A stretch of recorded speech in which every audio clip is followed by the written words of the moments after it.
Best camera for vlogging कौन सा है, क्या वो एक कैमरा है, क्या एक गोप्रो है या एक आईफोन है। तो अभी मैं तीनों यूज़ कर रहा हूँ। अगर मैं आपको एक बार वीडियो दिखाऊँ इस तरीके से, बिहाइंड द सीन आप देखोगे आईफोन भी लगा हुआ है, गोप्रो भी लगा हुआ है और ये कैनन का कैमरा भी यहाँ पे हम यूज़ कर रहे हैं। अब इसका रीज़न ये है बिकॉज मेरा बहुत टाइम से एक वीडियो बनाने का मन था जहाँ पे तीनों को कंपेयर किया जाए। बिकॉज आप में से सब बहुत लोगों का ये डाउट होगा कि यूट्यूब चैनल शुरू करना है या वीडियो बनाना शुरू किया है और एक कन्फ्यूजन है कि भाई क्या एक आईफोन लेना चाहिए या गोप्रो लेना चाहिए या एक प्रॉपर डिजिटल कैमरा लेना चाहिए।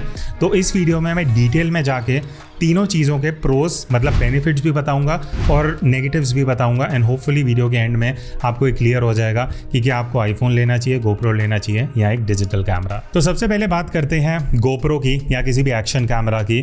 तो अगर मैं प्रोस की बात करूं तो एक्शन कैमरा मेरे हिसाब से उन लोगों के लिए है जिन्हें बहुत ज़्यादा एक्शन शूट करना है। एक्शन से मेरा मतलब है अगर आप मोटो व्लॉगर हो, आपको एक ऐसा कैमरा चाहिए जो आप कहीं भी माउंट कर सको। बिकॉज एक्शन कैमरा का मेन काम क्या है, मोस्टली आप देखोगे मोटो व्लॉगिंग में यूज़ होता है। कभी हेलमेट में लगा लिया, कभी बाइक हैंडल में लगा लिया।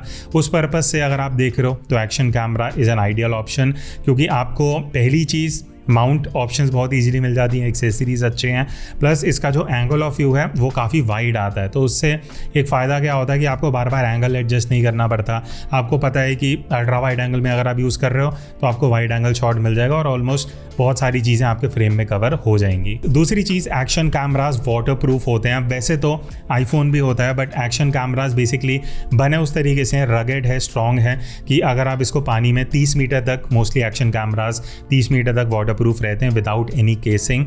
तो वो एक इनका कहीं ना कहीं प्लस पॉइंट बन जाता है। तो अगर आप ट्रैवल कर रहे हो, हाइकिंग कर रहे हो, उस पर्पज़ के हिसाब से एक एक्शन कैमरा आइडियल चॉइस बन जाता है। बाकी गोप्रो का एक सबसे बड़ा बेनिफिट ये हो जाता है कि अगर आप आईफोन या कैमरा से कंपेयर करोगे तो साइज़ काफ़ी कॉम्पैक्ट है, काफ़ी हल्का है, ईजिली आप इसको पॉकेट में कैरी कर सकते हो।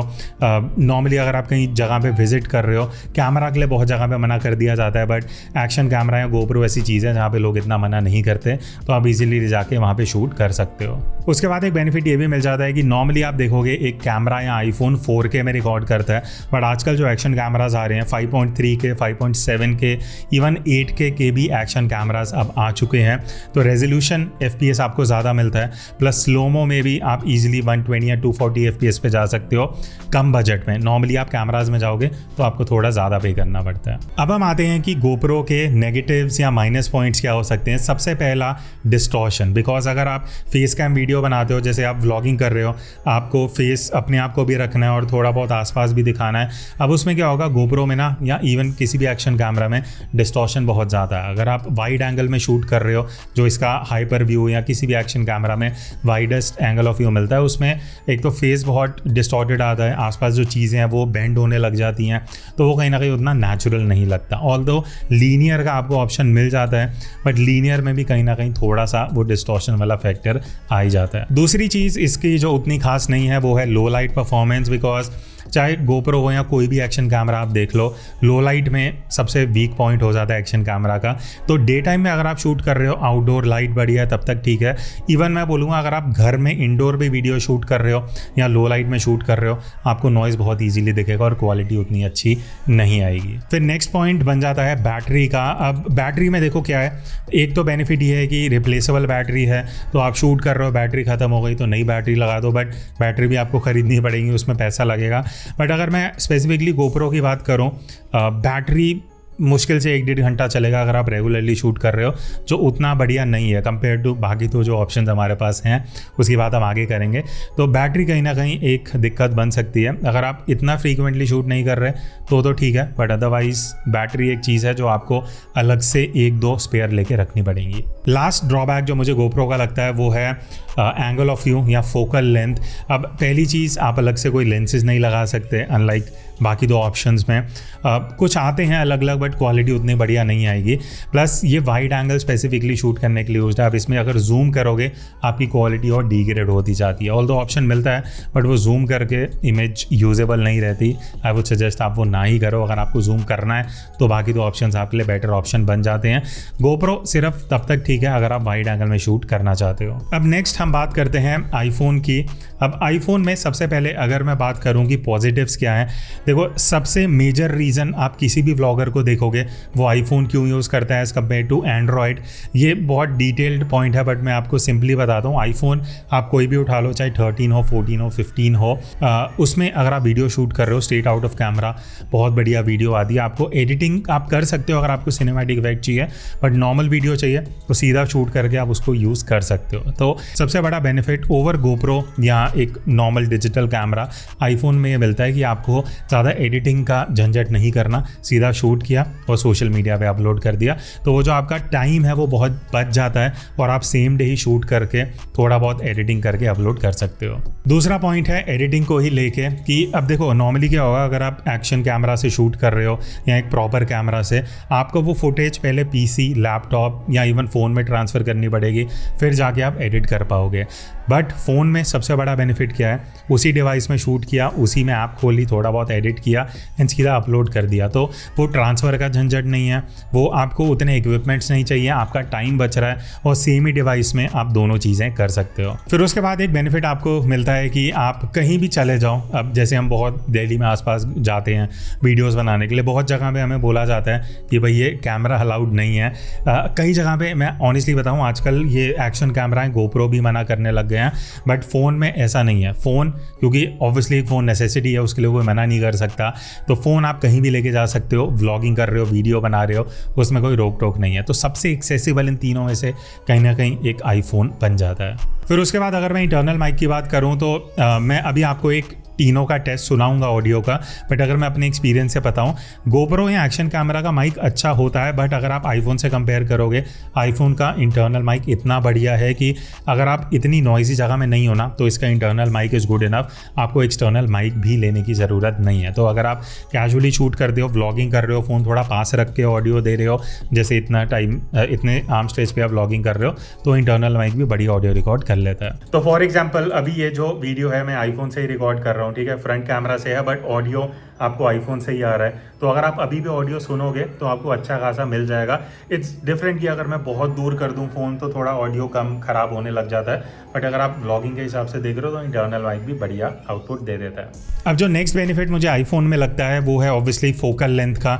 अब डिपेंड करता है आप कौन सा आईफोन यूज़ कर रहे हो। अगर हम आईफोन 13, 14, 15 की बात करते हैं नॉन प्रो वर्जन्स, तो आपको स्टिल दो ऑप्शन मिलते हैं, एक 1x, एक अल्ट्रा वाइड। इवन अगर आप 2x पे जाके भी वीडियो शूट करते हो आपको यूजेबल फुटेज मिल जाता है और वो इतना कुछ पिक्सेलेट वगैरह नहीं होता। तो आप इजीली 2x जूम करके, तो 2x से लेकर अल्ट्रा वाइड तक 0.5, 0.6x आप उतना रेंज कवर कर सकते हो और आपको यूजेबल वीडियो मिल जाता है।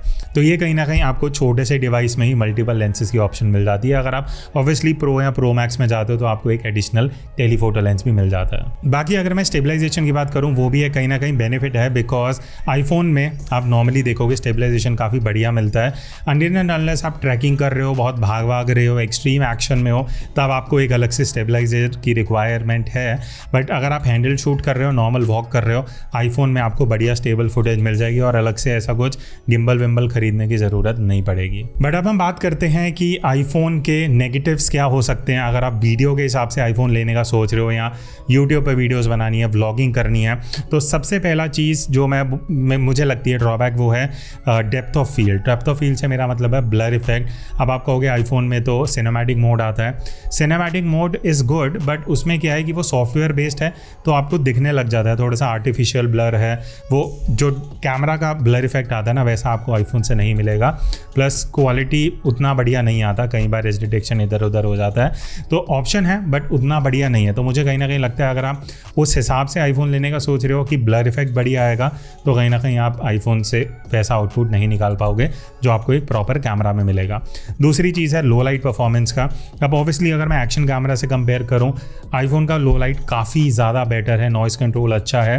बट अगेन जो आप एक डिजिटल कैमरा से लो लाइट में जितनी डायनामिक रेंज निकाल सकते हो, जितना डिटेल निकाल सकते हो, आईफोन में आपको उतना बढ़िया नहीं मिलेगा। बट अगेन अगर आपको कैजुअली शूट करना है, थोड़ा बहुत व्लॉग्स वीडियो में डालना है, तो यूजेबल मिल जाएगा, बट कैमरा से आप कंपेयर नहीं कर सकते। फिर उसके बाद एक चीज़ जो मैं यहाँ पॉइंट आउट करना चाहूँगा, जो अगेन एक कहीं ना कहीं ड्रॉबैक बन जाता है जब हम कैमरा से कंपेयर करते हैं, कि जब आप आईफोन में जूम करते हो, जितना ज़्यादा जूम करोगे उतनी क्वालिटी डिग्रेड होगी, ख़राब होगी। बिकॉज अगर आप नॉन प्रो वर्जन यूज़ कर रहे हो तो बेसिकली आप मेन सेंसर को ही क्रॉप कर रहे हो, जिस वजह से आपकी वीडियो बेसिकली पिक्सेलेट होती है, नॉइज़ ज़्यादा आती है। इवन आप प्रो वर्जन में भी जाओगे, जो टेलीफोटो लेंस है वो प्राइमरी सेंसर से छोटा होता है, तो आपको उतना बढ़िया आउटपुट नहीं मिल पाएगा। तो जब तक आप 1x में शूट कर रहे हो अल्ट्रा वाइड में तब तक ठीक है, बट आप जैसे ही जूम करना शुरू करते हो आपकी क्वालिटी डिग्रेड होना शुरू हो जाती है। फिर अगला पॉइंट, कहीं ना कहीं स्टोरेज भी एक ड्रॉबैक बन सकता है, क्योंकि आईफोन में आपको पता है वो अब एक्सटर्नल कार्ड तो नहीं लगता, जितनी इंटरनल स्टोरेज है वही होगी। अब अगर आप 128 या 256 लेते हो तो बहुत जल्दी फ़ोन भर जाएगा, जिसकी वजह से आपको अलग से SSD लेनी पड़ेगी, उसमें डेटा ट्रांसफ़र करना पड़ेगा, या आप क्लाउड स्टोरेज लोगे तो वो सारा झंझट में आपको जाना पड़ेगा आईफोन में। तो वो भी एक थोड़ा सोचिए, अगर आप आईफोन भी प्लान करते हो तो या तो हायर स्टोरेज वाला लेना या फिर अलग से आपको स्टोरेज में पैसा लगाना पड़ेगा। अब जब आप वीडियो शूट करते हो आईफोन से, वैसे तो आपको ठीक है थोड़ा बहुत कंट्रोल मिल जाता है कि आप टच करके फोकस कर सकते हो, ब्राइट डार्क कर सकते हो, बट आईफोन में आपको प्रो मोड नहीं मिलता है, या बहुत एंड्रॉयड फ़ोन्स में भी बहुत कम फ़ोन्स में मिलता है, जिस वजह से आपके जो कंट्रोल्स हैं सेटिंग के वो लिमिट हो जाते हैं। तो जब आप वीडियो शूट कर रहे हो आप अपने हिसाब से ISO नहीं डाल सकते, शटर स्पीड नहीं डाल सकते। एक्सटर्नल थर्ड पार्टी ऐप्स आती हैं उससे आप कर सकते हो, बट स्टिल वो जो कंट्रोल्स हैं वो काफ़ी लिमिटेड रहते हैं as compare to a digital camera. बाकी लास्ट में मैं बैटरी की बात करना चाहूँगा। अब देखो आईफोन में या किसी भी फ़ोन में रिमूवेबल बैटरी तो आती नहीं है। अब बहुत से लोग इस तरीके से ही आईफोन लेंगे कि आप उसको एज अ फ़ोन भी यूज़ करोगे, वीडियोस भी बनाओगे। अब जब आपके आईफोन की या किसी भी फ़ोन की बैटरी ख़त्म हो जाएगी तो आपको अलग फ़ोन चाहिए होगा या उसको चार्ज करना पड़ेगा। आपको कोई रिप्लेसेबल बैटरी नहीं है जैसे एक्शन कैमरा में या डिजिटल कैमरा में होती है, तो वो भी कहीं ना कहीं एक ड्रॉबैक बन सकता है। तो आईफोन के बेनिफिट्स भी हैं, साथ साथ में कुछ ड्रॉबैक्स भी हैं। तो एंड में मैं बात करना चाहूँगा डिजिटल कैमरा की, फिर हम कंक्लूजन पे आएंगे। अब बहुत से लोग अल्टीमेटली यही प्लान करते हैं कि भाई हम वीडियोस बनाना शुरू करेंगे फ़ोन या एक्शन कैमरा से, एंड अल्टीमेटली हम कैमरा पे जाएंगे। बट अगर आपका बजट ऐसा है कि आप तीनों में से एक लेने का सोच रहे हो, तो पहले बात करते हैं कि एक प्रॉपर कैमरा के आपको बेनिफिट्स क्या मिलते हैं। सबसे पहला और सबसे मेजर बेनिफिट है रिमूवेबल लेंसेज, मतलब इंटरचेंजेबल लेंस सिस्टम होता है। अब ये 35mm लेंस है, जो हम वीडियो शूट कर रहे हैं वो 24mm से है। मैं जूम लेंस लगा सकता हूँ, मैक्रो लेंस, प्राइम लेंस। और इससे बेनिफिट क्या होता है, अब गोप्रो में तो ऑब्वियसली आप कोई लेंस लगा नहीं सकते, आईफोन में आप जूम इन करोगे तो क्वालिटी ख़राब होती है, बट कैमरा में क्या है, चाहे आप वाइड एंगल करो, चाहे जूम करो, चाहे टेलीफोटो करो, चाहे मैक्रो करो, आपका सेंसर सेम है, आपकी क्वालिटी ऑलमोस्ट सेम आएगी। तो वो एक बेनिफिट आपको कैमरा में मिल जाता है कि आप अलग अलग फोकल लेंथ पे भी जाके सेम सेंसर पे बढ़िया क्वालिटी में वीडियो शूट कर सकते हो। अब अगर हम तीनों के सेंसर साइज़ की बात करें तो सबसे बड़ा सेंसर साइज़ आपको एक कैमरा में ही मिलता है, चाहे वो क्रॉप बॉडी हो चाहे फुल फ्रेम हो। उसका बेनिफिट डायनामिक रेंज और लो लाइट परफॉर्मेंस। तो अभी तक जो हम लो लाइट की बात कर रहे थे, प्रॉपर कैमरा में आपको बेस्ट लो लाइट परफॉर्मेंस मिलेगा, बिकॉज सेंसर बड़ा है तो वो लाइट ज़्यादा रिटेन कर पाता है। प्लस डायनामिक रेंज, जब आप एडिटिंग में आओगे, वीडियो एडिट करना शुरू करोगे, आप हाईलाइट्स और शैडो से ज़्यादा बेटर डिटेल निकाल पाओगे। फिर उसके बाद ब्लर इफेक्ट की तो मैंने बात करी थी कि आईफोन में सॉफ्टवेयर बेस्ड है, एक्शन कैमरा में आपको मिलता ही नहीं है। बट कैमरा में क्या है, अगर आप 50mm लेंस भी ले लेते हो या f1.8 का लेंस, 1.2 के लेंसेज, जितना ज़्यादा आप इन्वेस्ट करोगे उतना ज़्यादा ब्लर इफेक्ट अचीव कर सकते हो। और ये ऑप्टिकल है, सॉफ्टवेयर बेस्ड नहीं है, तो जो दिखने वाला जो ब्लर इफेक्ट आता है वो बहुत नेचुरल आता है। तो वो एक सबसे मेजर बेनिफिट बहुत सारे वीडियो क्रिएटर्स के लिए बन जाता है। फिर जैसे मैंने बैटरी की बात करी थी, अब ऑब्वियसली इसमें रिमूवेबल बैटरी है जस्ट लाइक एक्शन कैमरा। तो अगर बैटरी ख़त्म भी हो जाती है, आप एक्स्ट्रा बैटरी कैरी कर सकते हो। जैसे हमारे पास तीन चार एक्स्ट्रा बैटरीज़ हैं, तो उससे बेनिफिट क्या है कि जब आप वीडियो शूट कर रहे हो, बैटरी ख़त्म हो गई, खोला, बैटरी निकाली, चेंज करी, वापस आप शूट कर सकते हो। अनलाइक आईफोन जहाँ पे आपको पावर बैंक या कहीं चार्जिंग पे लगा के वेट करना पड़ेगा वो चार्ज हो, तब तक जो आप मोमेंट शूट करना चाह रहे हो वो ख़त्म ही हो जाएगा। अब अगर कैमरा के इतने सारे बेनिफिट्स हैं तो कुछ ड्रॉबैक्स भी होंगे। मेरे हिसाब से 3-4 चीज़ें हैं जो आपको कंसिडर करनी चाहिए बिफोर बाइंग अ कैमरा। सबसे पहली चीज़ है, अगर आप नए यूट्यूबर हो, वीडियो क्रिएटर हो, आई एम श्योर आप कैमरा शाय होगे। अगर आप इतना बड़ा सेटअप लेके कि कैमरा भी है, ऊपर माइक लगा लिया या लाइट लगा ली और फिर आप वीडियो बना रहे हो, आपको शुरू में लगेगा कि आसपास लोग भी नोटिस करेंगे क्योंकि सेटअप थोड़ा बड़ा है, तो उस वजह से थोड़ा आप को एक दिक्कत आ सकती है। But with action camera and iPhone वो थोड़ा सा फैक्टर कम हो जाता है। उसके बाद दूसरी चीज़ जो मुझे लगती है वो है, बहुत जगह पे आपको कैमरा मना कर देते हैं। आप बाहर कहीं भी ट्रैवल करने जाओ, बहुत जगह पे बोला जाएगा कि कैमरा अलाउड नहीं है, बाहर रख दो, गाड़ी में रख दो, जमा करा दो, या अगर आप अंदर लेके जा रहे हो वीडियोस मत बनाना। या बहुत सी जगह पे अगर आप वीडियो बना रहे हो तो वो चार्ज भी करते हैं, बट आईफोन और एक्शन कैमरा में वो चीज़ नहीं होती। उसके बाद सबसे इंपॉर्टेंट चीज़, और एक तरीके से गलती भी मैं बोल दूंगा जो बहुत लोग करते हैं, कि मान लेते हैं आपका बजट 1 लाख का, 2 लाख का, 50,000 का, जितना का भी है, आपने सब कैमरा और लेंस में लगा दिया और एडिटिंग के लिए आपके पास बहुत पुराना सा पीसी या लैपटॉप है।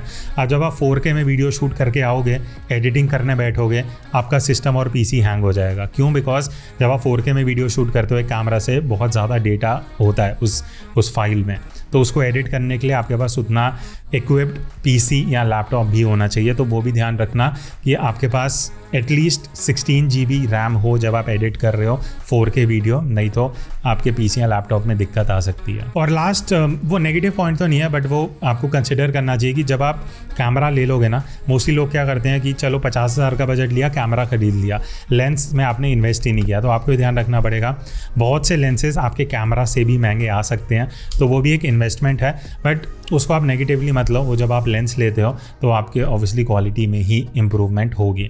अब लास्ट में क्वेश्चन आता है कि भाई वही पॉइंट जो टाइटल था वीडियो का, कि क्या आपको एक एक्शन कैमरा GoPro लेना चाहिए, आईफोन लेना चाहिए, या एक डिजिटल कैमरा लेना चाहिए। तो मैं ये बोलूँगा कि अगर आपका शूटिंग स्टाइल ऐसा है कि आप मोटो व्लॉगिंग कर रहे हो, आपको कहीं पे माउंट करके वीडियो शूट करनी है, अंडर वाटर जाना है, एक्शन करना है, स्पोर्ट्स करना है, तो आप एक्शन कैमरा ले लो, बिकॉज बाकी 2 चीज़ों से वो नहीं हो पाएगा उतना बढ़िया। बट इसके अलावा आई वुड से अगर आप व्लॉगिंग करना चाहते हो जहाँ पे आपको अपना फेस दिखाना है, या आप घर में भी वीडियो शूट्स कर रहे हो, आपको ऐसा चाहिए कि भाई सीधा शूट किया, डायरेक्टली अपलोड कर दिया, ज़्यादा ना ब्लर इफेक्ट चाहिए, ना लो लाइट अच्छा चाहिए, तो उस हिसाब से पॉकेट में आपके एक बढ़िया सा आईफोन रखो, चाहे 13, 14, 15, 16 जो भी हो, iPhone is good enough. But अगर आपका अल्टीमेट गोल है कि भाई मुझे एक ही बार इन्वेस्ट करना है, मुझे एक ऐसा कैमरा चाहिए जिसमें ब्लर इफेक्ट भी अच्छा है, लो लाइट परफॉर्मेंस भी अच्छा है, मैं जब जूम इन जूम आउट करूँ तो मेरी क्वालिटी ख़राब ना हो, डायनामिक रेंज अच्छा हो, ओवरऑल कल को जाके आपको सिनेमैटिक एडिटिंग वो सारी चीज़ें करनी है, then go for a proper camera. तो ये वीडियो होपफुली आपको हेल्प करेगी इन डिसाइडिंग कि आपको इन 3 चीज़ों में से क्या लेना चाहिए, या आपके लिए क्या सूटेबल है। स्टिल अगर आपको कुछ क्वेश्चंस हैं आप नीचे कमेंट्स में पूछ सकते हो, I will be happy to help you. ऐसी वीडियो इस चैनल पे आती रहेंगी, तो अगर आप नए हो you can join this channel. मैं मिलता हूँ आपसे नेक्स्ट वीडियो में, तब तक take care and keep creating.